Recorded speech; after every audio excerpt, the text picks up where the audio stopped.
Welcome to Real Nerds. My name is Ryan. Next to my left is Brad. To my right is James. And to my far right is our live studio audience. With this one week, dude in it. Stuart's here too. This week, all the movies at the multiplex suck donkey dick, so we went ahead and watched Red State. How do you know that? You didn't even see them. Wait. I don't need to see How do them to I know that? the One of Three them was Paul W. Musketeers. Sanderson, and the other one was Paranormal Activity 3. That's so unfair, you guys. Yeah, No. it is unfair, but we're cynical No, moviegoers. it's not. That dude made a movie so bad that even though it was titled Resident Evil, I still didn't enjoy it. Oh, I thought you were talking about Alien vs. Predator. Anyway. Oh. No, I own that movie. Yeah. Me too. Doesn't get any better every time you watch it. No, it doesn't. It doesn't at all. You know, if it has It some actually cool gets Predator worse. moments, but that's about it. Yeah, that's why I like it, because I'm a... Well, when I was the age that I was when that movie came out, I was a bigger Predator fan than I was an Alien fan, and then I grew up. But see, I'm still a big Predator fan compared to the Alien. That's right. Those yeah. are fighting words, Brad. They are fighting words. Aliens are just dumb well, animals. yeah, it's No, two, no, no. The two movie against one. The movie Alien is better Predator's than a the cold, movie calculated Predator. killer.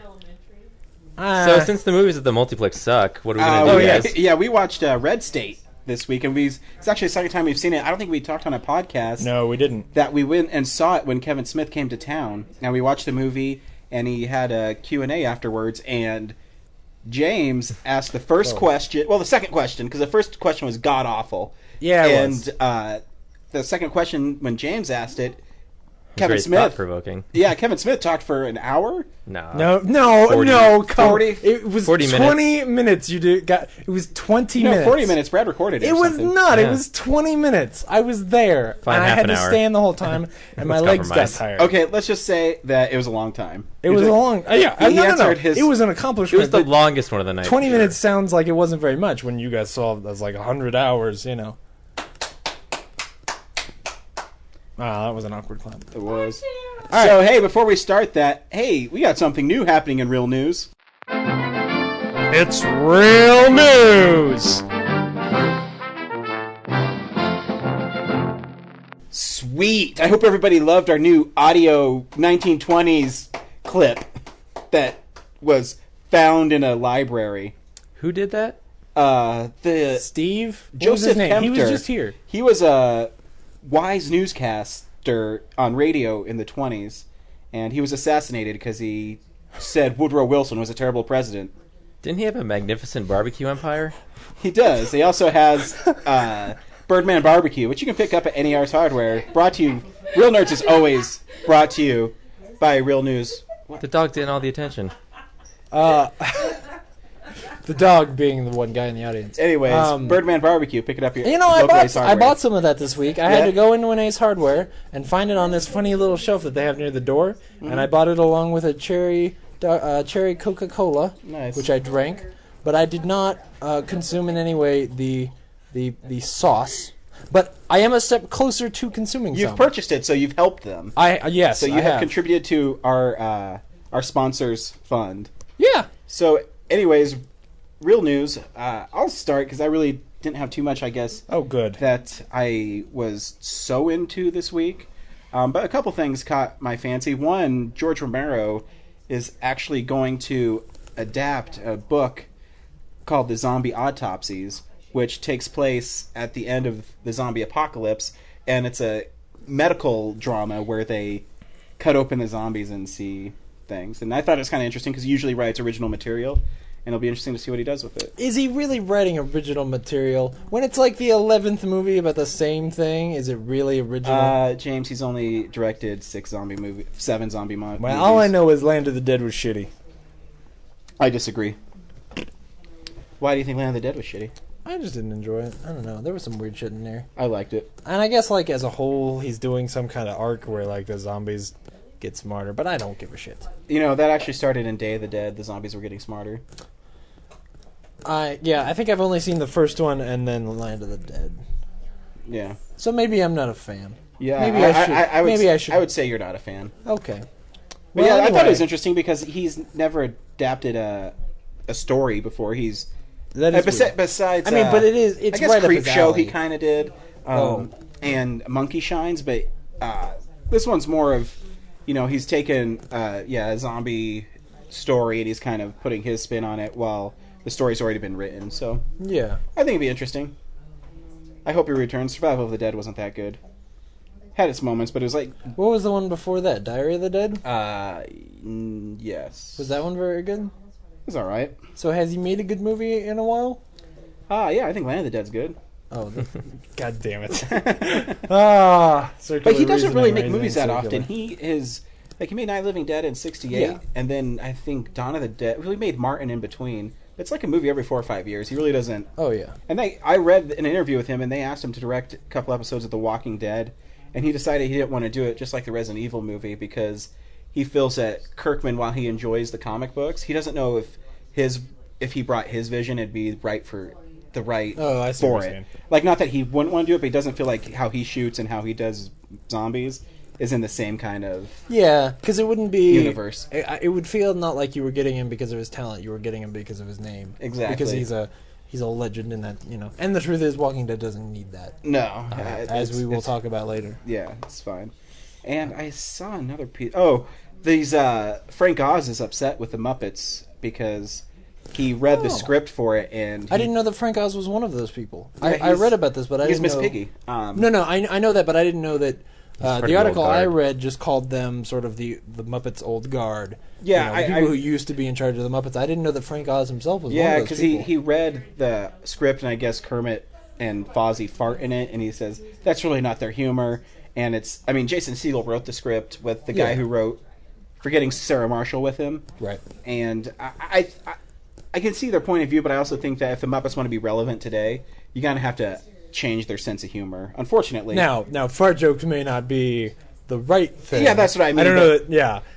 Yeah. but you know they still have to make it different. You know, you can't. Part of the problem with this whole thing is that these guys have not seen the movie. They don't actually know how it plays out in the actual film. They Yeah, just read the you script. read the script, yeah, I agree. And like, yeah, I heard the same thing about the fart jokes, especially, and that seems very like it seems like a specific complaint. Yeah. and perhaps too specific. You know, Yeah. where, you know, it might be really funny in the movie, and if it's really funny in the movie, then why does it matter? If Yeah. if the movie still has the heart and the message of a Muppets movie, of a Jim Henson's kind of story, and has things that are funny, then why does it matter? Well, yeah, Jim Henson's family actually said that they're actually excited that Disney bought them, and that they're actually going to put another movie out, and they're kind of getting trying the to bring it brand back. out there. So, Yeah, absolutely. So- I mean, And the old guard some can take, Muppets is better than no Muppets at all. yeah.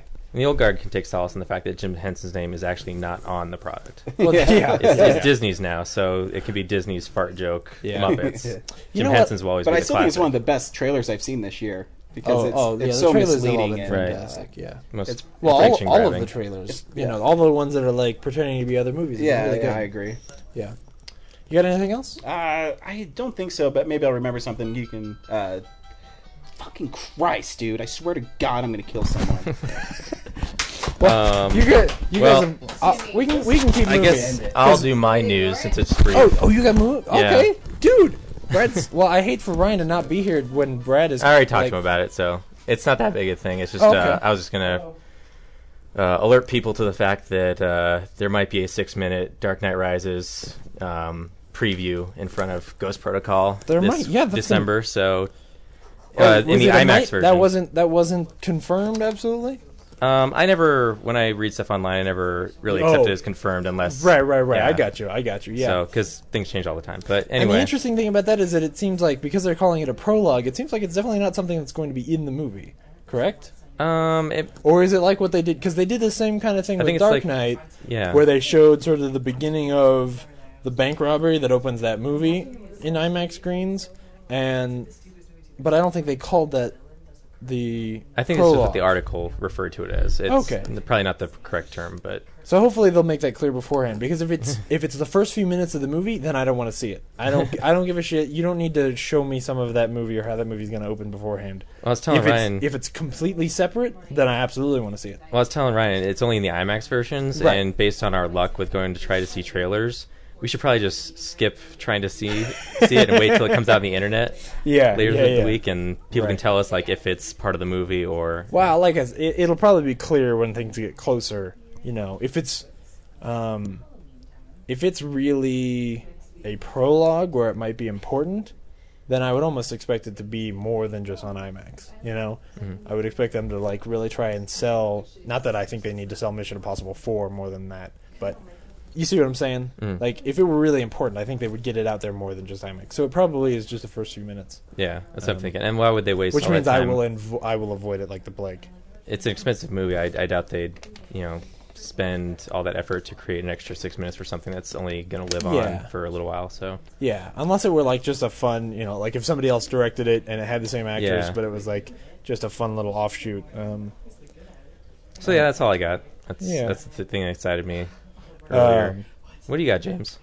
Well, let's see. What's a good one we can talk about while Ryan's still wrong? Oh, okay, so they're making a Punisher TV show for I saw Fox. something about that. Yeah, I don't think this is a good idea at all.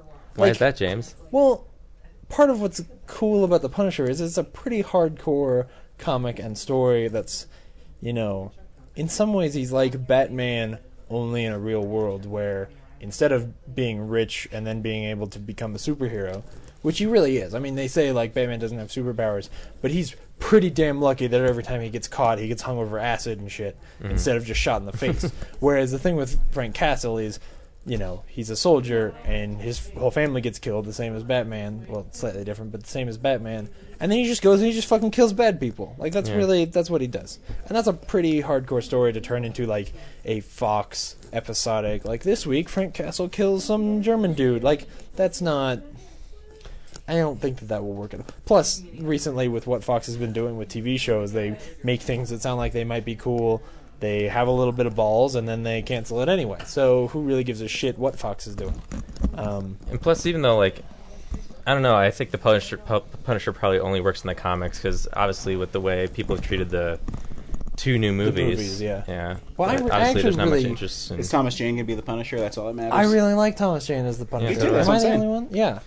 I gotta think the Punisher with him was that bad. No. The people Warzone make, one's people make cartoonish. fun of it. I but never saw the Warzone one, dude. That's the one that has the guy with his face all sewed up, right? Yeah. Yeah. See, that's insane. Whereas the other one's just like they're gangsters. He's like a Joel Schumacher version of the Punisher. Ugh, that sounds horrible.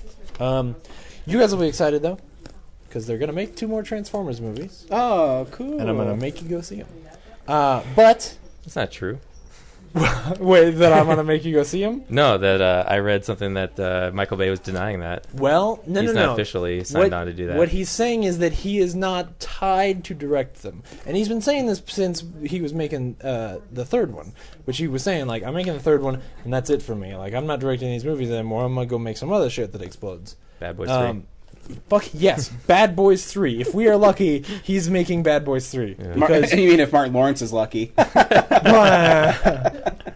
no, if we're lucky, I want Martin Lawrence back in a good way. Because man, the Black Knight is not a good movie. Let me just. So yeah, they're making 2 more Transformers movies, possibly shooting them back to back, Yeah. and somebody else is gonna direct them. That's all right. And yeah. Shia LaBeouf might not be in him. No, Bummer. Jason Statham might be in them. Because he's beating people up outside of nightclubs or getting beat up. I just read that he got beat up outside. Yeah, I saw that. I saw the video. defeat the Decepticons. But you don't actually see him get beat up. You just see him on the ground and like this giant, hairy, shirtless dude hanging over him. I think he was blowing that shirtless dude. That's what I think. So I got really mad when my phone rang, but it was actually kind of a cute story. Today is my assistant's little boy's birthday, and he went and did a. And you made her work? Yeah, it's a boy, God. Dick boss. And anyways, I took him to deliveries with me, and setting up catering orders. And then afterwards, we went to Barnes and Noble, and he wanted a graphic novel, and he picked out Scott Pilgrim versus the World, and he read it from front to back. Finished it. And then my assistant just called me, and he said that Scott Pilgrim versus the World was on TV just now, and man, he wanted to call me and tell me that it's the coolest movie he's ever seen. So I think so too. So it's kind of funny. Created another nerd. Totally. Best movie 2010, no matter what you guys say. I agreed. Oh, did you put it in your top? I did. In your number But one? people who listen to this podcast don't know that unless they listen Oh, to that's right. Nedcast. That was in our That was a Nedcast. Yeah. Well, anyway, Matt Reeves, who directed Let Me In and Cloverfield, who we are pretty big fans of. I don't know how you guys feel about Cloverfield. I love Cloverfield. Yeah, but we all love Let Me In, correct? I haven't seen it. Oh, you still haven't seen it? I saw the original. Oh, well, That's yeah, right, I saw went the in. original too, but the new one, It's better. drama-wise, It's is better. definitely better. The shot in the pool, which you already know, is not as good. But that's obvious because the shot in the pool in Let the Right One In is just brilliant. And the thing that like everybody talked about, like the reason people talked about that movie was that shot was so cool. Anyway, he has been picked to direct a Twilight Zone movie.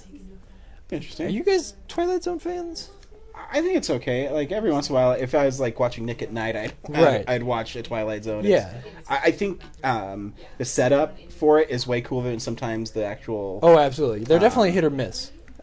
shows, I guess. And I think because of the time that they were made, they can be so heavy-handed that they don't necessarily play today. But if you watch them sort of in context, I think, especially the really good episodes, like Kick the Can, or those episodes that are really just classic episodes, are still really good. And the ride at Disney World is amazing. Tower of Terror. Oh, that's right. Tower of Terror is supposed to be. It is the Twilight Zone they hired, and and Disney actually had Rod Sterling. Yeah. There, like it's crazy. That's cool. And it's all a hologram. And anyway, the weird thing about this is that when the last time they did a Twilight Zone movie, they hired like 4 different directors. One of them was Steven Spielberg, and they made sort of 4 little vignettes in a movie, like sort of like what they did with 4 Rooms, the Quentin Tarantino-ish movie. I love Tim Roth. I love Tim Roth too. In fact, that actually was Tim Roth. That's the problem. That guy's a fucking dick. Anyway, don't lie to me, James. So that Tim Roth shout out was an abomination. The thing is, I don't know how you make if there's only one director, that makes it sound like they're going to make one long story, and I don't know what that story is. There isn't really a story to the Twilight Zone. You know what I'm saying? Yeah. Gremlin on the wing of the plane. yeah. There's something on the wing. Like, there's a whole lot of little vignettes, and that's what the Twilight Zone was. And that's why when they made the first movie, they were like, well, let's just make really good versions of some of those stories so people hear them. But I don't know how you make one story out of that. I don't know. I guess you could tie it all together. I mean... Oh, that just sounds like shit. I mean, like, you have one story, and then I guess you have a couple stories that all meet in it. I don't know. Personally, what I would hope is that they find one story that isn't really about the Twilight Zone. It's more like one of those stories before, like where there's sort of a moral, there's some creepy stuff, you don't always know what's going on, and it's just a cool movie that they call the Twilight Zone, and then we could just have like a chain of movies where they call it the Twilight Zone, or they call it, the Twilight Zone 2 or whatever, or they give it a subtitle, and it's a completely different story. They're not related. It's a different director every time. It's just like, hey, we're going to tell these cool sci-fi stories. I think that would be really neat. It'd work for sure. Yeah. You could have a different director, like, they're doing Tintin or something. Oh, yeah, that's true. So, last week we talked about this stupid motherfucking bitch who wanted to sue Drive because she thought, like, it wasn't as good as Fast 5 or whatever. Mm-hmm. This week, this guy is suing Hangover 2 because it's too much like his life. Oh, yeah, that's right. Did you read about that? I don't really remember the article very well. Yeah, I don't know. I didn't read. Did he publish his life or something? No, I don't think so. I really don't remember it that well, but I wrote it down. I heard that movie's been sued like 4 times, though. Well, yeah. Because of the tattoo thing. But yeah. Tattoo thing, a stuntman getting hurt, the monkey, smoking. Yeah, because they actually got that monkey to smoke. Yeah. So, yeah. That's a shame. Anyway, come on, Todd Phillips. Whoever this stupid guy is needs to just explode. The next sentence I just want to say because I think it's really cool.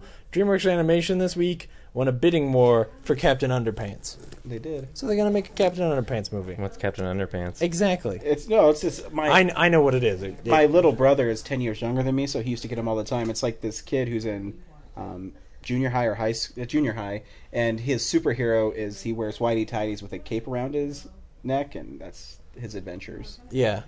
I never read them when I was that age, but they came out when I was the right age for them. Because I'm 10 years younger than Ryan. Oh, shit. You are not 10 years younger than me. Oh, you're right. I'm not 10 years younger than Ryan. A dick. Anyway. I think the last thing I have here... So, I love Bryan Singer. I really do. But That's good. He's gay, so Oh, really? James and Bryan. No, really? He is. I didn't know that. Wow. Wow. Is that why he made the X-Men movies? Because Yeah, and that's why Superman's trunks are so small and tight. Oh shit. I never thought he was gay too because I never really pictured him talking. I just listened to his commentaries, and then Superman Returns isn't like the greatest movie, but it has a really cool making of documentary, and he's talking in it. He's super effeminate, and his legs are all crossed, and he's moving his wrist up and down, talking about didn't know Superman. that. Yeah, it's pretty funny. I've seen the section from that documentary that's on there where he goes and films part of King Kong. You know what I'm talking about? Yeah. I've seen that, and I don't remember that at all. And I've seen videos with him, and not that gay people have to all be but there's little, fabulous. I mean, the documentary is like 3 hours long, so it has little. You can catch little things. I didn't know that. Anyway, but he picks weird projects sometimes. He does. Like, he doesn't always pick things that I really expect him to. Like, Superman was one of them where I was like, why are you going from the fucking X-Men, which you've gotten really right, to Superman, And then, of course, he made Superman, and it was exactly what I expected, because Superman's a bad superhero. And then, It's anyway. a character Now- in tights. Oh, yeah. He's a guy in tights who can pull superpowers out of his ass. So he's like, I need vision that builds a wall, and then suddenly he can build Choice of walls words. with his eyes, which he has done in a movie. Super muscular, Look it up. super strong. But what's weird this week is he has decided he's going to make a Battlestar Galactica movie. Which it will in no way be related to the wildly popular TV show that just ended a couple years ago, which was only good for the first 2 seasons, but still, this is a really weird turn. I don't know why. Those people don't have a say in it because they're pretty critically acclaimed producers of that. It's a question of who has the rights. It's not a question of who. They don't have the movie rights with the show. Well, Well, they might have the I'm not distribution sure. rights or something, or the naming rights. I don't know. I guess. Yeah. I guess you could come in and say, "Hey, I'm going to make a movie called Battlestar Galactica, but I'm not using any of the characters." Okay, you can make it. I mean, something like that. when you're done making a show like Battlestar Galactica, what do you do with the rights if not sell them to somebody who you expect in 20 years is going to make a show, another show or another movie or something? So I would expect that as soon as Sci-Fi knew that they weren't going to be able to do anything else with it, they probably. Well, it's still a big franchise, and they have tons of merchandising I guess tie-ins that's with the true. show. So I'm not sure. This is shots in the dark. I really don't Yeah. know. All I know is that he has decided he wants to make a Battlestar Galactica movie, or that somebody came to him with the idea. All we know is he's tied to it. Battlestar alright. Galactica. his apt Yep, pupil I was went there. good. His what? Apt pupil. That was good. I haven't seen that. It's good. It's Brad Renfro and another gay guy, Valkyrie was really good. Totally Valkyrie's spacing out good. his name. Ian McKellen. Ian McKellen, yeah. Anyway, that's all the news I got. How long did that take? We're at the 22-minute mark, but, doesn't have to be an hour show. No. Because the only person who complains about how long this podcast is already here and not listening, so she's not going to listen to the podcast. But who knows? We might have a lot of stuff to talk about what we've been seeing. Yeah, I I I got a haven't seen. shit ton of stuff. I guess we should start and we're with going to spend 10 minutes on... The Walking Dead premiere. Did you watch it? I didn't. No fucking way, Brad! You had one thing to do! Yeah, it was called watching Breaking Bad. No, it... What? I had a lot to catch up on. No, you needed to watch The Walking Dead. Oh, but- shoot, I won't get to just pop onto Comcast and download it and make up the time later. So we're going to spoil this episode for you. Oh, fuck, I don't want to... La la la la la, out. But Man... the first 25 minutes of that show, like, I don't get scared in shows too often, or in movies, but it was pretty harrowing, and Oh, yeah. Absolutely. because I've read the Not the best. I will say, if I have something to complain about, I don't think that the first step that the episode takes with him, it sort of starts off with him sort of narrating the things that have happened. Yeah, that And was it's not well written and it's not well read, to be completely Yeah. honest. Like, it started and I was scared. I was like, no, what did you do? Why has this show gone bad? But then right after that, it picks Yeah, right back that up was- and you're like, okay, cool, this is good. I think because they thought they could get more viewers in. Yeah. Like, Oh, yeah, we're gonna have and they him, did. like, recap this show, and it's going to be amazing. Yeah. Uh, The episode, since I mentioned But- this, the episode set ratings records Yeah, from 7 10 years back. yeah, 7 million people. 7 million people for But, basic like, cable. It's crazy.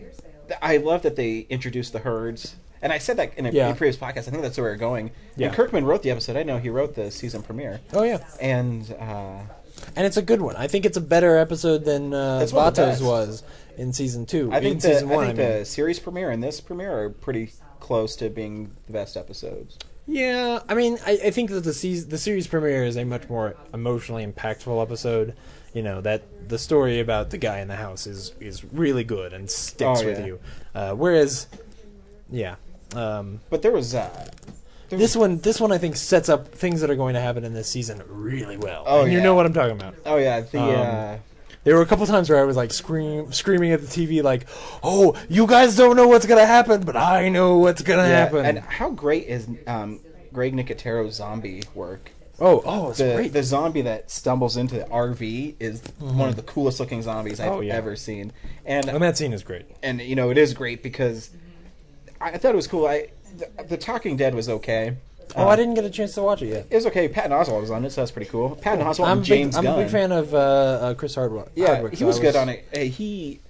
What was cool about him is when he was talking about it, because it's basically a show that recaps, he doesn't watch the shows previously. Oh, And he watches them so he can get invested in them with everybody else. So it's kind of a cool thing I found that's out. cool. That's cool. And they do the show live right after. Yeah. Right after the Western premiere. So they show it here, and then they show a repeat, and then they do that. Yeah. Uh, He does a podcast I listen to called The Nerdist, and he is exactly that. Yeah, one of the so- things that's fun about him is, like I said, I didn't get a chance to see it, but I would imagine that him watching that show right before he records means that he is gushing the way Yeah, that and what was most nerds cool is would be because, right afterwards. one of the things that they explored in Guts, which you've seen, is that they cover themselves with the zombie guts.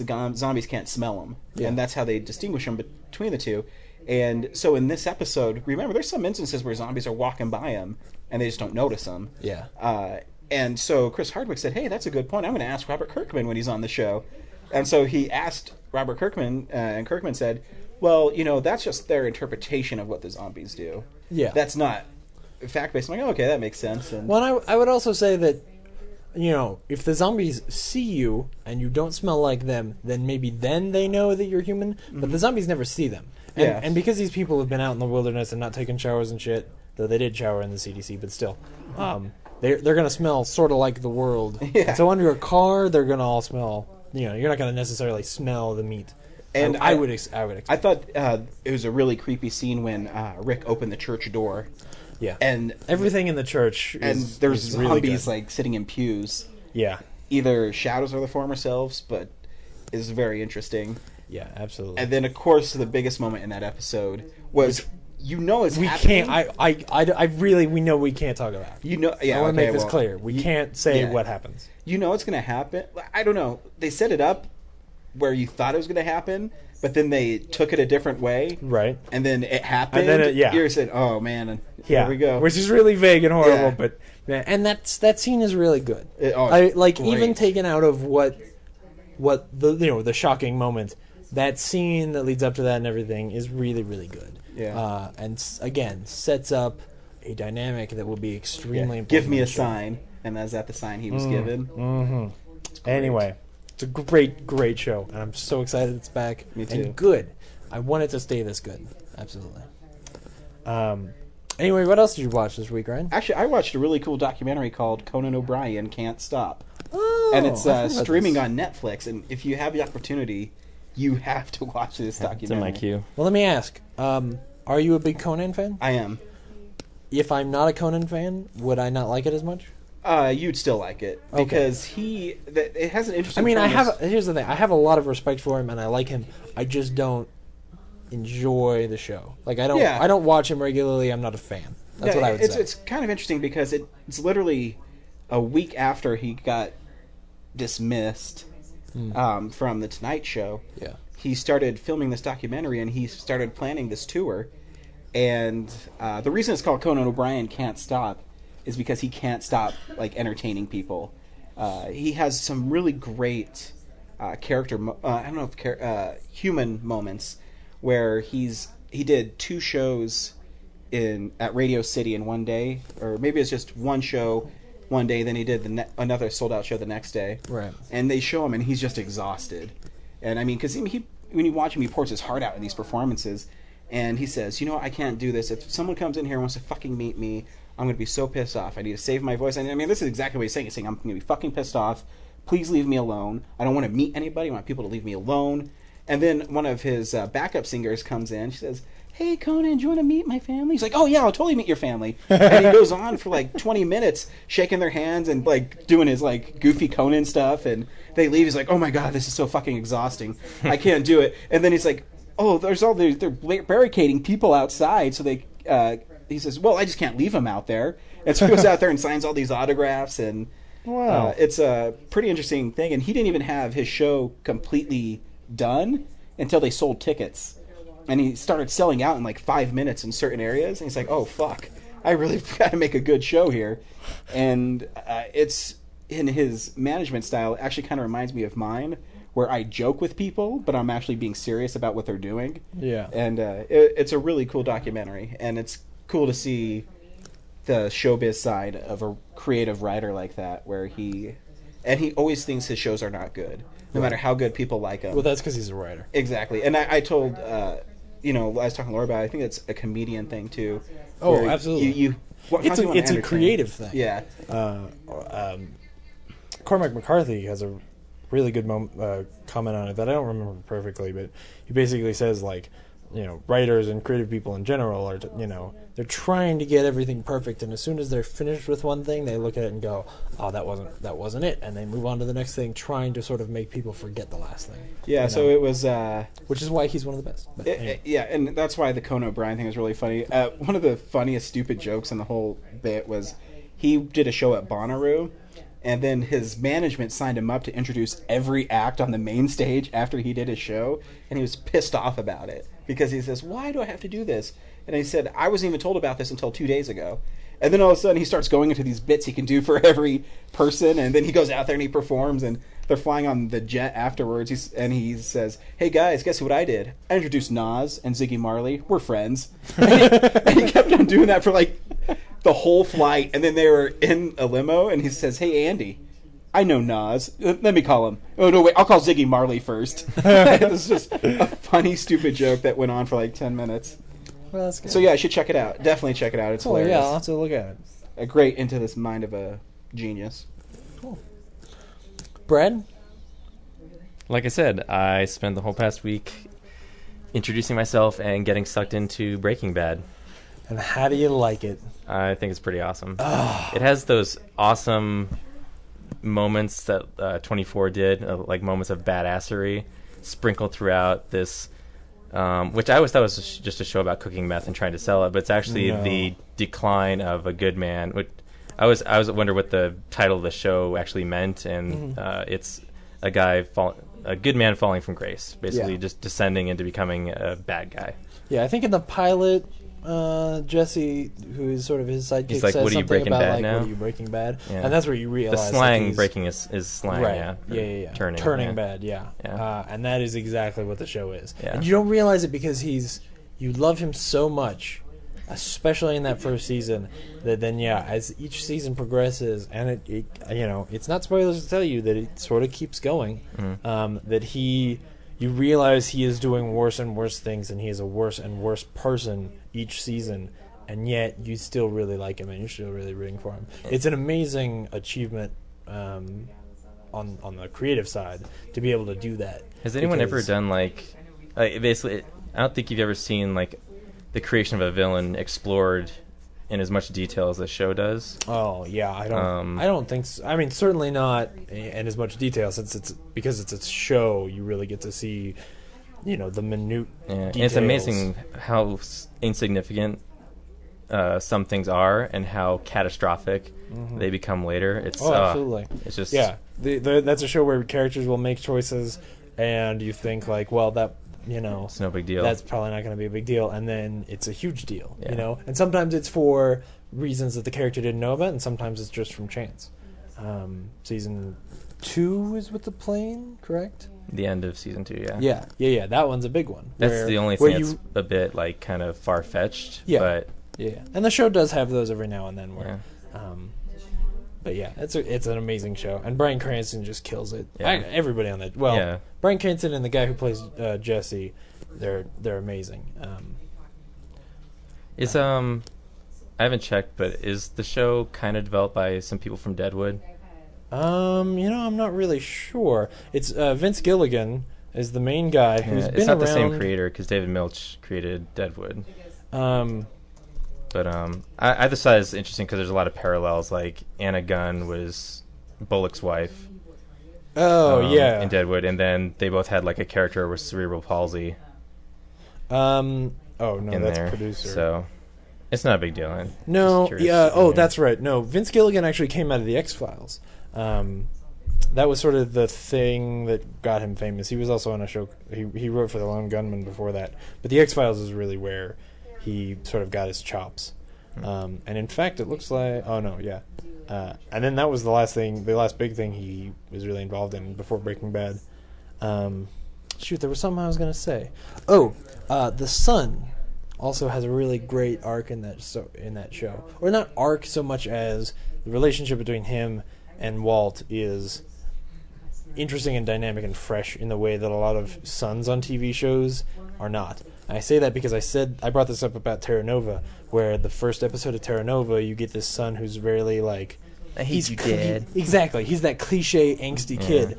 And on Breaking Bad, he's not like that. He actually really loves his father, and then has to watch this horrible shit happen around him, and you're like, how is he going to deal with this? It's fascinating. The He show's great. deviates once in a while. Like he gets upset with his Yeah. dad, but well, yeah, but eventually it's comes in around. it's in human kind of ways, you know. He reacts to things that happen. He's not.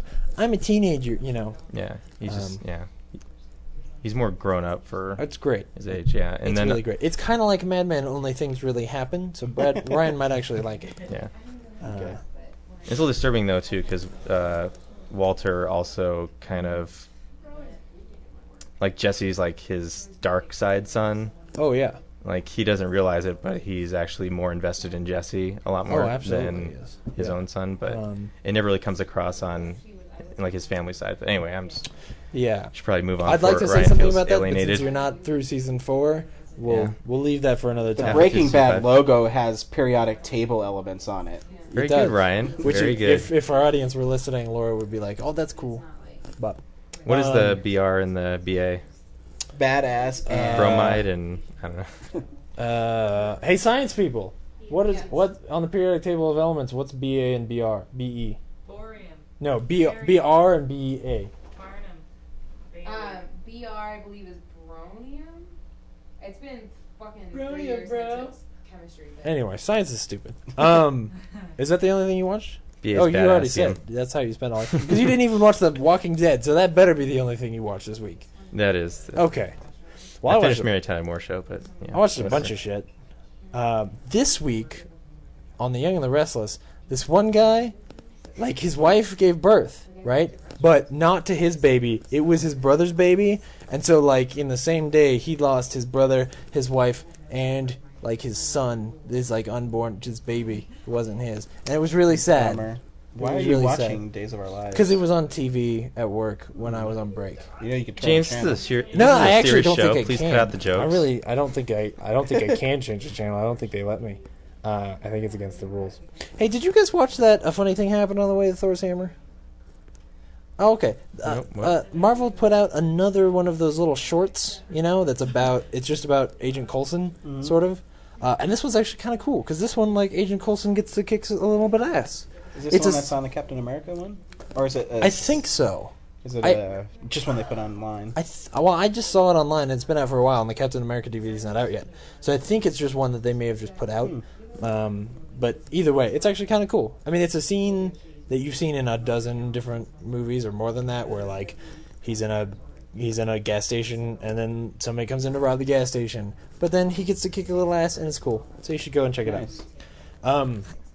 I also, on a serious note, I got to see the Green Hornet this week. Which Really? That The was Green Hornet or the Green Lantern? The Green Hornet. Okay. I don't remember what anyway. It came out in January. That's It did. weird. Yeah. It did. And I didn't get a chance to see it in theaters, and I kind of regretted it. But then it didn't get great reviews, and anyway. But I wanted to see it because it was Michel Gondry making like an action movie, which is kind of neat. This movie is awesome. Like, yeah, My mom loved the shit out of that movie. I love the shit out of this movie. I really do. Yeah, it's not as bad as people make it out to be. It's not bad at all, I don't think. I mean, there's a little bits of goofy stuff, but there's sort of supposed to be. And one of the Anyway, you should see the movie. You should absolutely see the movie because it's really, really fun. I saw it. Seth Rogen is great. The guy who plays Kato? The guy who plays Kato is really good. Their relationship is really well written. Cameron Diaz is not very good. Christoph Waltz is really good Yeah, he in a is. character that is. It's funny because when Super I saw the cliche. trailers for that, I thought like, oh well, they just thought like, well, he was a bad guy in Inglourious Basterds, we'll make him a bad guy again. But that's actually not at all the character he's playing. Like he's not just playing a straight up bad guy. He's playing a guy. He's playing a bad guy who's trying to find his super. Yeah, he's alternate basically he's identity. a normal bad guy who then wants to be like a super villain. Yeah. You know, He's kind of like Red Mist, I guess. Yeah, sort of in a way. Yeah, he's got this really bizarre relationship with his image, and it's really it's interesting. Seth Rogen is amazing. He's really good, and it's fun in ways that I didn't expect. I was a little timid going in, and so don't expect amazing. Expect timid, and then be entertained. Just like Real Steel. Yeah, no. And the last thing I saw was the Muppets. I kind of want to go and revisit the original Muppet movies, or the first 3 before the new one comes out, because we didn't own those when I was a kid, and so I don't feel like I've seen them a lot. And the result is that I don't know that I know them very well, or I don't think I've ever seen The Great Muppet Caper at all. So I rented the original Muppet movie, and that movie still really holds up very well.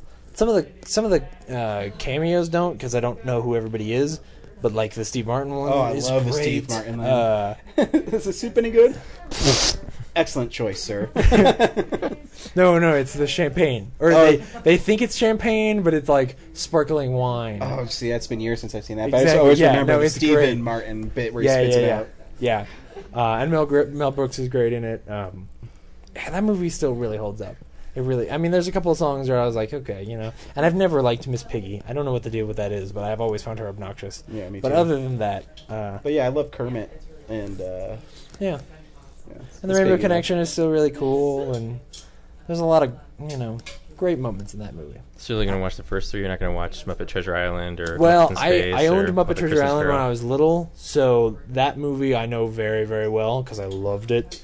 In fact, I bet if we watched it today, I would still be able to tell you what's going to happen next. Muppets in Space isn't very good though. That's one. where they Muppets in find out where Space, I think, Gonzo's is from. bad. Yeah. Yeah. Muppets in You don't need to Space. explain. I was the right age for Muppets in Space, and we saw it in theaters, and I was like, "This is not good." And I feel like if that's how I felt then, when I was the target audience, then now if I watch it, it's gonna completely be lost on me. So, what's the other one? I mean, there's a bunch of like made-for-TV ones, but Muppet Christmas Carol, Muppet Christmas Treasure Carol, Island, and Muppet which I Space, also yeah. owned, and I think is great. Muppet Christmas Carol's good. You get to see Michael Caine sing, which is insane. Yeah. Anyway, and that's everything I watched this week. Nice. Busy week for the real nerds. I was. I also watched a lot of Star Trek DS9, which is a good show. Never seen it. Yeah. Probably never will. Probably never will. Probably never will. Unless I sit down with you guys like, hey, watch this fucking episode, you asshole. Like, okay. I wouldn't do that with DS9. I'd do that with Darmok from Star Trek The Next Generation. Anyway. But this week we watched Red State, and Brad, should people watch Red State? I think they should give it a shot. James? Absolutely.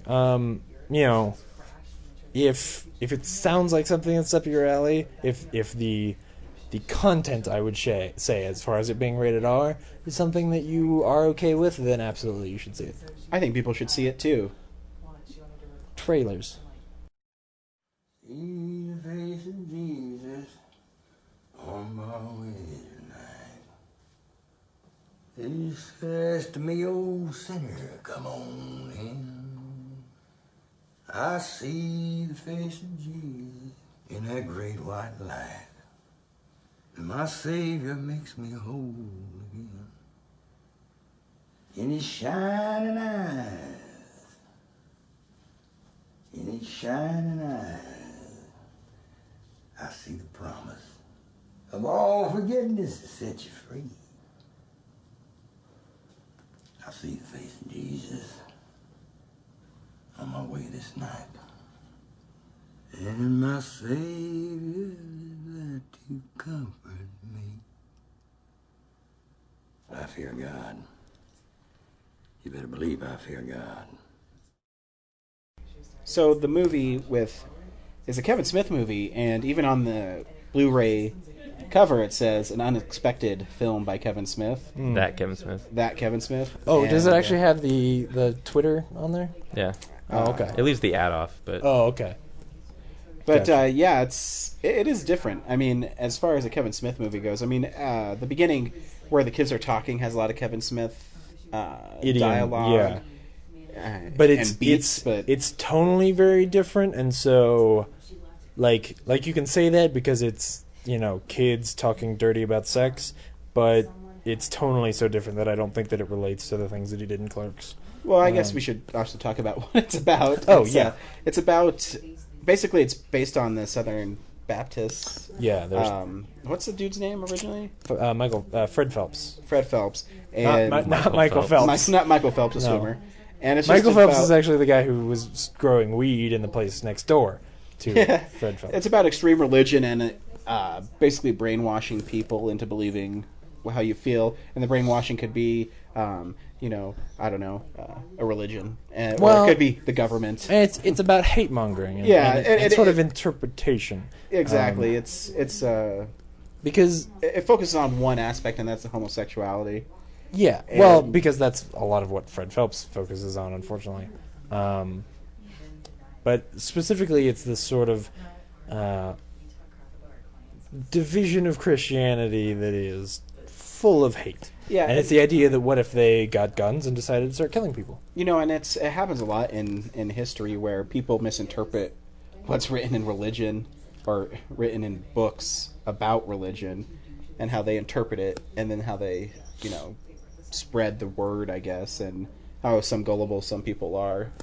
I've always said that it's an issue of people reading and looking for rules and as such missing lessons. If you see what I'm saying, like you're looking for what things you can follow instead of what you're trying to be told. But anyway, So, anyways, yeah, that's enough of the seriousness. Yeah, the The kids. truth is, this is a crazy movie. Yeah, so the kids in the movie are answer an ad for sex, to have sex with a girl. Yeah, on it's their like a iPhone. Yeah, they're Basically going Craigslist on to hookup. some Yeah. kind of Craigslist and trying to get a foursome going between. And obviously, these kids have never had sex because that's what I thought was kind of interesting about it. The way they talk to each other about having sex is like they're so awkward. yeah, it's and awkward and like they've never had it before. And the dude Billy Ray, I don't know where they found him in like the swamp in Florida, and told him not to cut his hair because he's perfect for the part. Yeah. I Well, heard, no, I was actually Nicholas Braun, who plays that character, and he actually said, like, when he was cast, he called Kevin Smith and said, "I want to grow a rat tail because I think that this character should have a rat tail." And then he said, "Do you know what a rat tail is?" And Kevin goes, "Yeah, of course I know what a rat tail is. I had one when I was your age, you know." But so that was his idea, which good on him because it makes that character so much more pathetic. Yeah.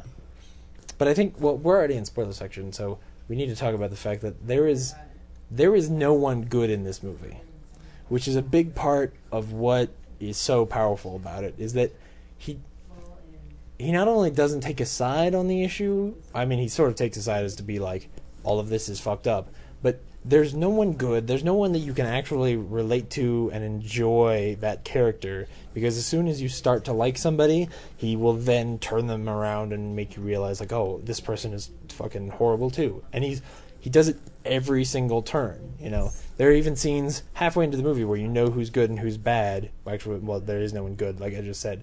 But you know where people stand, and then they're given speeches where you think, like, oh, she just wants to save these kids.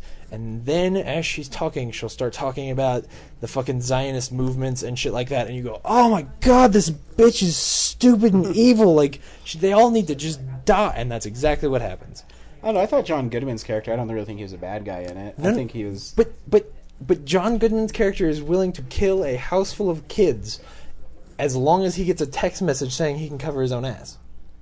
Like, I mean, that is the one where you can almost agree with him, you know, where you feel like these people are evil and they're killing people and this needs to stop, because he's at least in a tough situation where he's making a tough choice, but still he's not willing to, like... I don't know. I guess in my own mind, I don't think he would actually go in there and kill the children. I can see what you're saying. Because and even there is a moment where he makes that choice. Yeah, because at the end when they're running up to him, he tells them to stop. Yeah. And so, I think John Goodman's amazing in the movie. Oh yeah. His even his little phone conversation he's having, where you don't hear the other side of the conversation, but for some reason you know exactly what he's being told, I think is pretty funny. Oh yeah, that's great. That's great. I mean, everybody in the movie is really good. Stephen Root gets an amazing dramatic performance in this movie, where he has to be both really sad and really like, I hate to keep using the word pathetic, but so many people in this movie are. He's really pathetic. Like he's almost a goofball. Like he trips at one point, and it's funny because you're just like, this guy is so stupid that he can't get in a car. Yeah. You know, and yet when you meet him, you feel sorry for him. You know, it's a hard movie to even talk about because Kevin Smith breaks every single rule of storytelling and filmmaking while he does this thing, because he gives you nothing to hold on to. I will say there is one character you can root for, and that's the deputy. He doesn't do anything. Oh, that's true. Well, but he dies. Yeah. He dies really quick. Yeah, not his fault, though. He's literally following up because the sheriff is too ashamed to go find the car that hit him because he's getting a BJ from a dude on the side of the road. So the deputy comes up and he just asks, where should I take my wife? Is Italy nice? Is Italy nice? And then, Aben Cooper said that it's full of Italians. And he says, yeah, you're right. And then he hears shots and he tries to stop and he gets killed for his trouble. But he's such a small character that it's like, I mean, that's like saying that like the little sister is actually, innocent enough that you should be rooting for her to live. But, Brad, what do you think of the movie? I think for the most part, it's like Kevin Smith, like he does well branching out, doing something different for once. But my only gripe with the movie, I guess, is that the end seems very like we ran out of money. Now we need to explain everything in a talking head scene, which Kevin Smith is traditionally very good at. And I think, but it seems like really far fetched, like the whole siren thing, and then he had to throw in like let me get my weed comment in real quick, and it felt like really it felt like a cop out to me. After all this great dramatic stuff, then there's just like, here's but 3 people in a room talking. I got you. Yeah. So it felt kind of weak to me. I read a review where they said the same thing, but to me, I think I felt that way. I think after we first saw it, I didn't feel it tonight, but I could forgive it because they had a small budget and like a lot of people were almost doing stuff for free for the movie, so it's fine. But if you think of the movie as just this entity that doesn't have money and assets behind it, it's just like right. If you look at it storytelling wise, it's just kind of to me, I actually thought that part changed it to more of a Coen Brothers kind of movie. And because, too, he explains, I don't know if it's a money thing because he just headbutts him. And, you couldn't stay on the shot while he headbutts him. Yeah. I think it was more of... you're not the only person who feels that way, so, obviously, maybe I'm just feeling a different way. To me, it feels like it's a Coen Brothers kind of Tarantino ending, where you have this big build-up, and then all of a sudden it just cuts to someone talking about what's happened. I could be wrong, but... I agree. The way that I read it now is sort of that... One of the things I love about it is that you get to that ending and that siren rings, and to be honest, when I first watched it, I really thought people are going to start being raptured. Yeah, God is coming. Like I almost kind of wanted to see that. The big twist at the end like, was going to be that God is actually coming, and I didn't know if I liked that or not. And so it sits like the stakes in that moment are so high that then I like that he undercuts it with reality. Like you really don't know what's going on, and then suddenly he cuts to a room with some guys. It's in the future, and like, oh, I'm back to something tangible. I'm back to somewhere. I know where I am now, and then these guys are going to explain it. And I think there's a lot of good dialogue in there. I think that I think there's a lot of good dialogue in the whole movie. Right. And that's one of the things that I don't think people are talking about as much as that. Yes, the dialogue doesn't sound like Kevin Smith, but it's also really well written drama.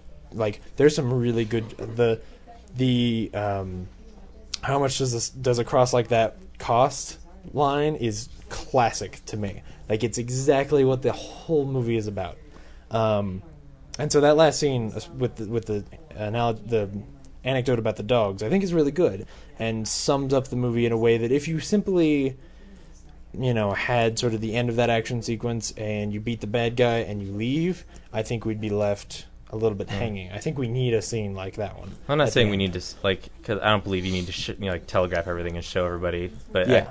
I almost kind of wanted to see him make that left turn and really commit to it. Like if there really was a rapture, I would never have expected that out of this movie and probably be blown absolutely. away by it. Yeah. But at the same time, it's also okay, that works in my head, but could Kevin Smith really pull that off to where I would? And I don't even know how it works in. Well, Yeah. I obviously don't know how it works in your head. I don't know how it works in my head. Like if suddenly, when you read were a the book rapture and were a guy, or your version of the book is, Yeah. you see the movie and you're like, oh, well, my version of my head was better. yeah.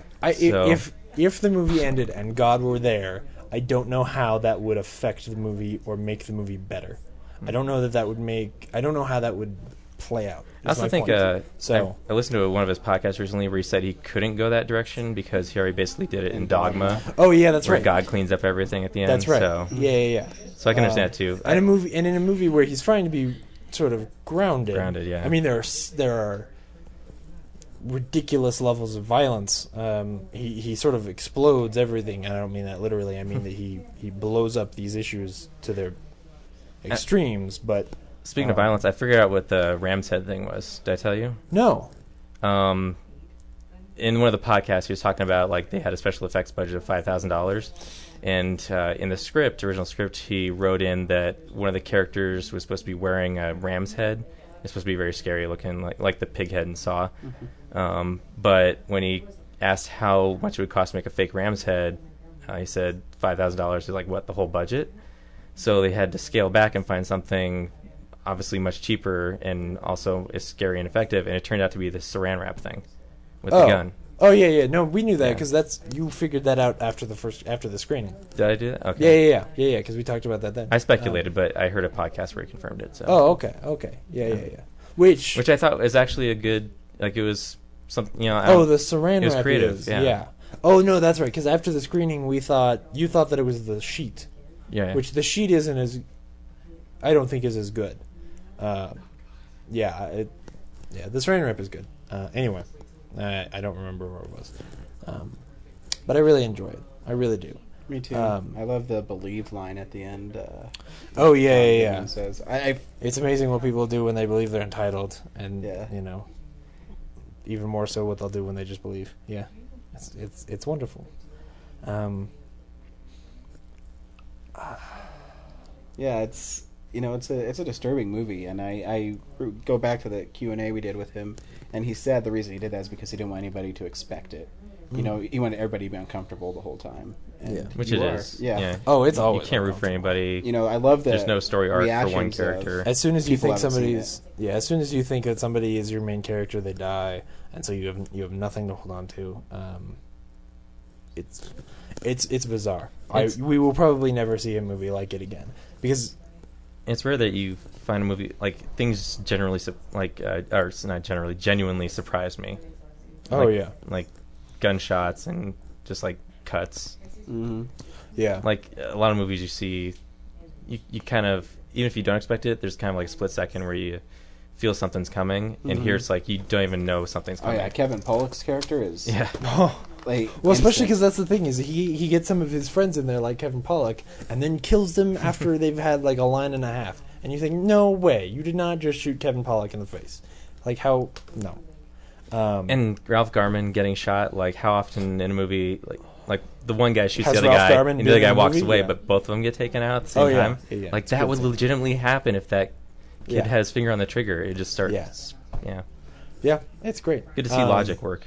We haven't even talked about the thing that everyone else talks about when they talk about this movie, which is Michael Parks, who is absolutely amazing. He's chilling. Is it and 10 or 15 minutes where it's just him talking? I think it's longer than that now. I think it's 10. It was originally 17 or 15 it was originally 15, and then he cut it down to 10 for the version we first saw, and then I think it's a little longer. I think it's 12 minutes amazing of moment. just him monologuing.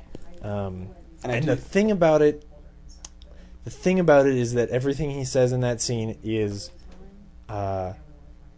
real. I wanted to say true there for a second, but obviously I don't mean that. I mean, everything that he says in that scene is exactly the kind of fucking bullshit that someone like Fred Phelps would say. The hate-mongering garbage and misinterpretation that someone like that uses. And that's what's so scary about it, is that at the lowest, yes, there's all this violence, it's ridiculous and not the kind of stuff that the Phelpses really do. I mean, there's even a line in there where they say that, the Phelps clan sort of sues people. They don't actually kill anybody, and they don't kill anybody because it would undermine their whole idea. But what's really disturbing about the movie is the ideas that these people have and how much they believe in them, and all of that is real. Yeah. And that's what's terrifying about it. Yeah. And most disturbing. And I love too his at the end when he thinks the rapture is coming, he thinks he's won, and his his mood changes and his little dance he does, and he's not scared anymore. And he just embodies that character, and it's unbelievable. He's a guy that's been good, forever. Every little bit part that he's in, you're like, that guy is really amazing, and to have him really have a role like this where you just get to see him play around is great. It's really great. I agree. I recently watched Kill Bill 1 and 2 on TV recently, and he's got 2 characters in there, and you don't know until you read the credits. Yeah. Oh, yeah. Yeah. And his second character is maybe one of my favorite moments in Kill Bill 2, is that pimp character. When he says, "I would just cut your face," I'm like, oh, God, this guy is just horrible. But anyway. Yeah, check out Red State on Blu-ray and DVD. Yeah. Or video on demand. Or Netflix It's a streaming. shame that we Or didn't Netflix streaming. It's a shame that we didn't get to see it or in theaters. Amazon, huh? Because originally the plan was that they were going to re-release it in theaters, but On the anniversary of Clerks, which Yeah. is passed. So yeah. And Ryan and I were talking about this before. I have a feeling that it has to do with the fact that because they did the video on demand stuff and then did the tour, I think that maybe he couldn't get permission. couldn't get people to be like, no, people will come out to this movie. Like when your movie is already available in these other formats, little theaters like that might not take a chance on, showing your movie, buying your movie, showing your movie when they don't think that people are actually going to come out. That's my suspicion. The people who really want to come out already came out and paid Right. $60 for it, Yeah. and Though I they're totally probably would going have to buy it. I totally would have gone again because I wanted to see it on the big screen and with great sound. They have a good sound system. Because when Hit Somebody goes on tour, they better get better sound system. Anyway. It's probably just Denver. We always get the shaft. Totally. Well, I don't think that was the Paramount sound system. I think that was theirs, if I remember correctly. I don't know. Kevin Smith hauls around his own sound system? I don't think so. I don't know. We saw David Cross there. I'm pretty sure they used the same. Oh, do you think so? That just seems shitty. That's it. Like you can't I guess. Rewire everything after every act. Trust me. No, but Trust if you me. well, anyway, Doesn't matter. doesn't matter. What does matter is you can follow us on Tumblr, realnerds.tumblr.com. You can like us on Facebook. You could send us emails if you really wanted to. Send us emails. realnerds@gmail.com. Please send us an email. Please. It's all we want. Forward us your spam. And I wish more than 12 people would like me after a month. I wish more than 3 people would like. Wait, what are you Gotta talking share about? those links more, James. What? Oh yeah. I have. I have been. Our page has 12 likes on it. Oh, whatever. But hey. Whatever. That's not very appreciative. No wonder we only have 12 Yeah, people. no wonder. Oh my god, I love our 12 fans. Yeah, our 12 fans we make love to every week. Every week. Whoa, that Wait, sounds weird. I can't. You're bye. Wait, Speaking of weeks, what are we seeing next week? Oh, Yeah, next Ryan? week. What are we seeing next week? Oh shit, I don't know. It's let's kill. In Time. Come on, dead air. Really? Oh, can we see In Time? No. Come on, No. come on. My wife just said Justin Timberlake and I watch grinded In Time the if chair. only Olivia Wilde is in the movie the Oh, whole time. that's fucking disturbing. It's Ah, In Time. Something else comes out. I don't remember. I'm looking. Feel some dead air for a second. What's the word? Every time I For- see a Kevin Smith movie, I want to go back and watch. I know what Brad wants to see. Fuck you, fanboy. Tell him, Steve Dave. We actually have a lot of stuff next week. In Time, Puss in Boots, The Rum Diary, and Oh, Anonymous. Brad's is favorite, Anonymous? Though Anonymous is listed on IMDb as limited release, so we might have to see Anonymous at. If Anonymous is showing at the Mayan, that's what we have to go see. Or the Esquire. Or the Anonymous Sheriff East, or the at Colfax yeah, any Theory. of those, because that movie has no business being in a legitimate independent theater. You know, I forgot to tell Wow. you, the guy who wrote that is studied. You mean Shakespeare? The It's Shakespeare. what do you call it? The conspiracy behind it. And he says, Well, of course he did. No self-respecting writer doesn't research the But thing he was he's going to talking release about. it 15 years ago. But he said, you know what? I need to do more research. And Oh. I guess there's two sides. There's a Shakespearean side, or a Stratford side, and an Oxford side. I don't know. And I guess it's a huge conspiracy that why is there no written works of Shakespeare ever saved? Not a letter, nothing.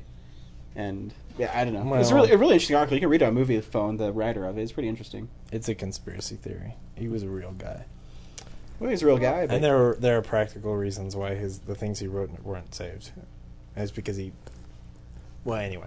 We'll talk about it next week when we see Anonymous. Sure. What are we seeing next week? Guess We we're didn't seeing actually Anonymous. decide that. Sweet. I don't want to see Anonymous. I would well, rather it's see the Rum anonymous or Diary. in time. No, the Rum Diary.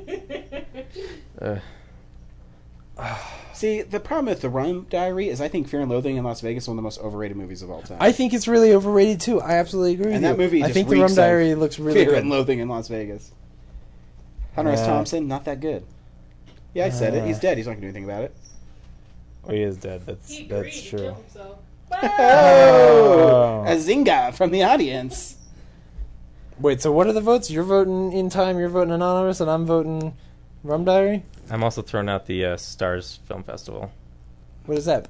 The Denver. It's a bunch of independent stuff, like all week. So, That would take a lot of time. I think Melancholia just sold out or Oh, something. fuck that. I am not seeing Melancholia. I'm just No, just saying there's no. movies like that. Oh, okay.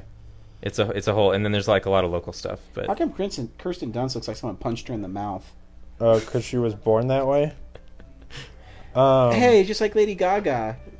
My My wife just flipped me off because she knows Lady Gaga is shit too. It's really hypocritical garbage. I guess we'll see you next week.